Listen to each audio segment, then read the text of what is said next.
Aujourd'hui, la notion est le groupe du nom. À quoi ça sert le groupe du nom? Lisez les deux versions du texte suivant. À gauche. La toile avait été décrochée du mur et remplacée par un portrait, ce qui n'enchantait personne. Le chevalier passait la moitié du temps à provoquer tout le monde en duel et l'autre moitié à inverser des mots de passe. J'ai souligné ici quelques groupes du nom. La toile, un déterminant un nom, un portrait, un déterminant un nom, et des mots de passe, un déterminant, un nom, une préposition et un autre nom. Maintenant, lisez le texte à droite. La toile déchirée de la femme corpulente avait été décrochée du mur et remplacée par le portrait du chevalier du Catogan et de son groupe onigri, ce qui n'enchantait personne.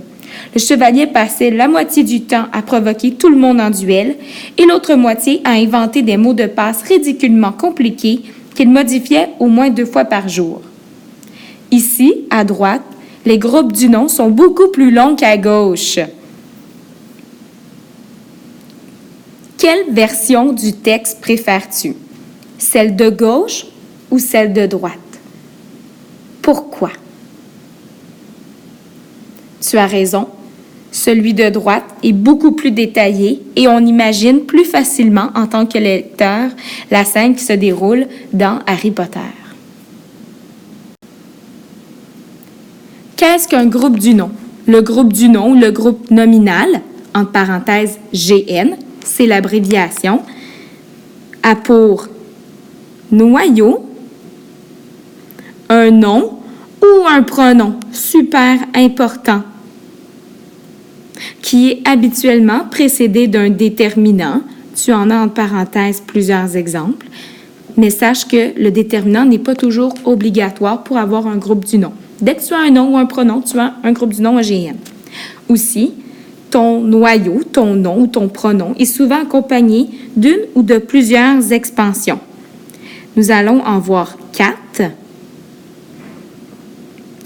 Le gage ou le groupe de l'adjectif, le G-prep ou le groupe de la préposition, la subrel ou la subordonnée relative et le GN expansion. Par exemple, Mathilde a les grands yeux de son père.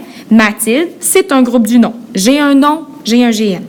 Deuxième GN de la phrase, les grands yeux. J'ai mon nom noyau, yeux, mon expansion grand et un déterminant les. Remarque que ton adjectif, ici, ton expansion du nom, est avant le nom. C'est possible et je pourrais l'avoir, l'adjectif, également après. Le troisième GN de cette phrase, son père, est composé d'un nom précédé d'un déterminant. Un groupe du nom, c'est donc un déterminant plus un noyau plus une ou plusieurs expansions. Cependant, l'expansion n'est pas obligatoire, tout comme le déterminant. L'important, c'est le noyau. Donc, le noyau, c'est le mot le plus important dans le groupe. Je ne peux pas l'effacer car c'est lui qui donne la classe de mots au groupe. Donc, le noyau du GN, c'est un nom, tout comme le noyau d'un GV, c'est un verbe.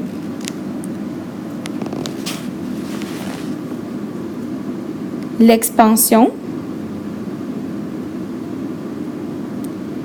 c'est le ou les mots qui servent à compléter le nom. Compléter le nom, c'est ta fonction de ton expansion. Je n'en ai d'ailleurs qu'une seule fonction à chaque expansion du nom, que ce soit un gage, un G-prep, une subrel, un GNX, c'est toujours complément du nom. Par exemple, la belle robe rouge de Lise, c'est un groupe du nom. J'ai mon déterminant là. J'ai mon noyau robe, c'est sûr que c'est un nom. J'ai 3 expansions, une avant, 2 après. Celle d'avant, c'est un adjectif belle. Celle d'après, j'ai un autre adjectif, rouge. Et j'ai un G-prep, groupe de la préposition de Lise. Comme première expansion dans le groupe nominal, dans le groupe du nom, j'ai la subordonnée relative ou la subrel. Je te rappelle qu'une subrel, ça commence toujours par qui ou que. Par exemple, j'ai le GN, l'extraterrestre, qui ne ferait pas le mal à une mouche. L' déterminant. mon nom noyau extraterrestre. Un seul mot, le noyau, pas le déterminant. Et tout le reste, c'est ma soubrelle. Ça commence par qui que et j'ai un verbe très important et ça complète le nom. Donc, je t'écris dans l'encadré des subordonnantes, des pronoms relatifs qui commencent ta soubrelle.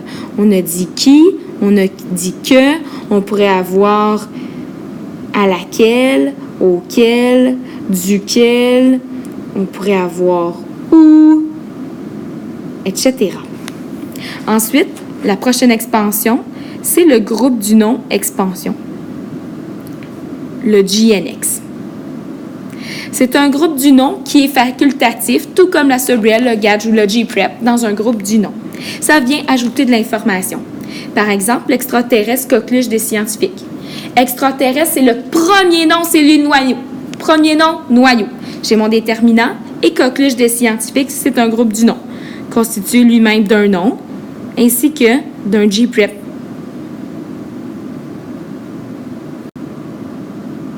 Comme troisième expansion dans le groupe du nom, j'ai l'adjectif ou le GADGE.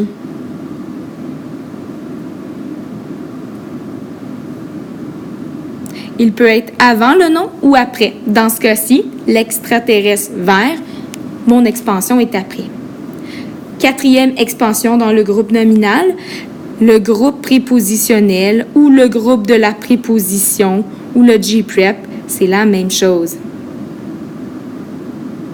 Ça commence par une préposition suivie d'un nom. Par exemple, l'extraterrestre de Mars, j'ai un déterminant et l'apostrophe. J'ai mon nom noyau. Premier nom, c'est lui le mot le plus important extraterrestre. Ensuite, mon expansion, la classe de mots, GPREP, fonction complément du nom. On s'écrit quelques exemples de prépositions.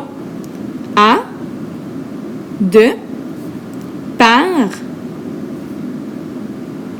en, sur, sous, avec, sans, etc.